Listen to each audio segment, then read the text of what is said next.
অবশ্যই আপনার রিয়ালাইজেশন থাকবে যে এই দেশের মানুষকে না তাদের কালচার থেকে আপনি যত বছরই সরায় রাখেন, একটা পরে সময় পরে তারা কিন্তু রেভলিউশনের মাধ্যমে তাদের যে স্বাধীনতা, তাদের যে মানে সংস্কৃতি, সেটা পুনরুদ্ধার করছে আগে। এটা তো করা হয়েছে নতুন প্রজন্মের কাছে প্রশ্নবিদ্ধ করার জন্য। কিন্তু দেখেন এই প্রজন্ম কিন্তু সেটা দেখতে মানে দেখে যাচ্ছে, বা আমরা সেটা দেখছি। এবং বেগম খালেদা জিয়া এত কিছুর পরেও আল্লাহ তাকে বাঁচিয়ে রাখছে, উনি এখন আমাদের মাঝে আছে। আজকে আমার কাছে যেটা মনে হয়েছে যে বাংলাদেশের নাগরিক হিসেবে, যে আমাদের দেশ একটা মুসলমানদের দেশ, বিশ্বের তৃতীয় মুসলিম কান্ট্রি। সেই জায়গাতে বাংলাদেশে যে সংস্কৃতিটা প্রত্যেকটা মুসলমান যেভাবে আনন্দ করেছে, একই সাথে সমস্ত ধর্মের মানুষ কিন্তু এখানে খুবই সুন্দরভাবে আপনার আগের যে ঐতিহ্য সেগুলাকে উপস্থাপন করেছে। তো পার্থক্য যেটা হচ্ছে যে, মানে আমার কাছে যেটা খুবই অবাক লাগছে যে বাংলাদেশে মঙ্গল মঙ্গল শোভাযাত্রা বলে বাংলাদেশের সংস্কৃতিকে হত্যা করা হয়েছিল, যেখানে ভারতীয় একটা আগ্রাসন সবসময় আমাদের উপর চাপিয়ে দেওয়া হইতো। এবং শেখ হাসিনার সময়কালে ওই জিনিসটা এমনভাবে স্টাবলিশড হয়েছিল যে বাংলাদেশের সাধারণ যারা বাংলাদেশি, তারাও কিন্তু এই জিনিসগুলা নিয়ে মুখ খুলতো না। তারা আপনার পয়লা বৈশাখ যে উদযাপন করা, এটা তারা করতে পারতো না। তো আজকে সেটা তো এক্সপ্লোর হয়েছে, প্রত্যেকটা মানুষ খুবই আনন্দ নিয়ে ছোট ছোট বাচ্চাদেরকে নিয়ে গেছে, এবং যে যার মতো করে মানে পরিবার নিয়ে আপনার পয়লা বৈশাখ উদযাপন করেছে। আর সবচেয়ে যে জিনিসটা আমি দেখেছি সেটা হচ্ছে যে প্রকৃতির একটা বিচার থাকে, ন্যাচারাল যেটা পানিশমেন্ট, শেখ হাসিনার একটা প্রতিকৃতি আমরা দেখি, মুখাকৃতি, যেটা আপনি এখানে লিখেছেন।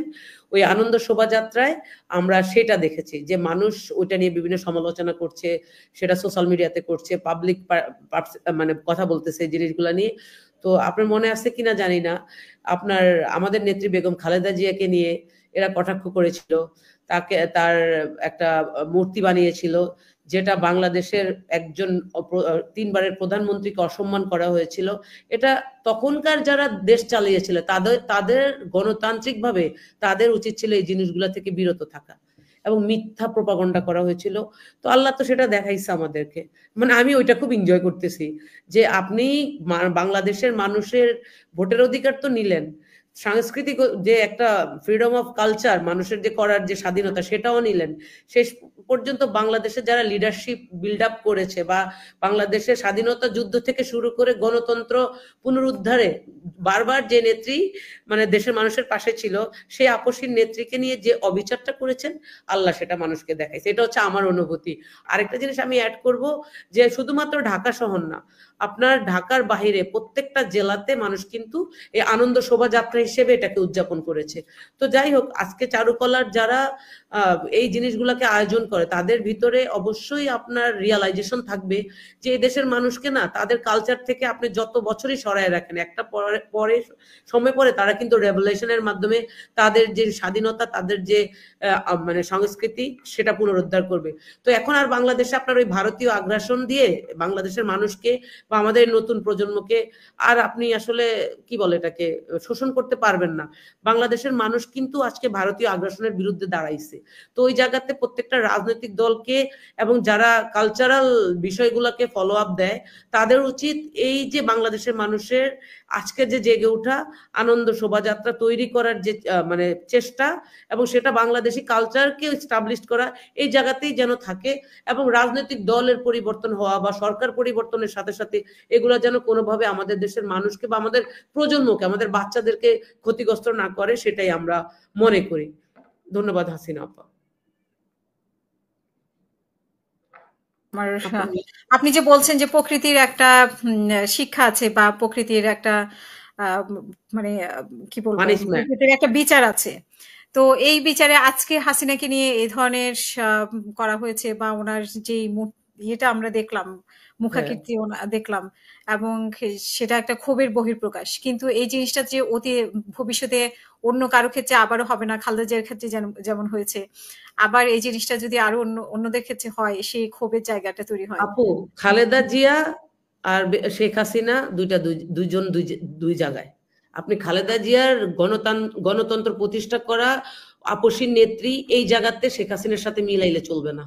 শেখ হাসিনা নিজে বেগম খালেদা জিয়াকে জেলে ঢুকাইছে, বেগম খালেদা জিয়াকে তার বাড়ি থেকে বের করছে এই শেখ হাসিনা।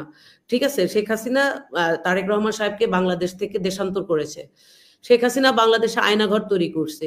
শেখ হাসিনা বাংলাদেশের মানুষগুলোকে মারছে আপনার জুলাইয়ের আন্দোলনে, মানুষকে হেলিকপ্টার থেকে হত্যা করতে বলেছে। সেই শেখ হাসিনা তো এরকমই পাবে, কিন্তু তার সাথে কি বেগম খালেদা জিয়ার মুখাকৃতি তারা যেটা করছে আগে, এটা তো করা হয়েছে নতুন প্রজন্মের কাছে প্রশ্নবিদ্ধ করার জন্য।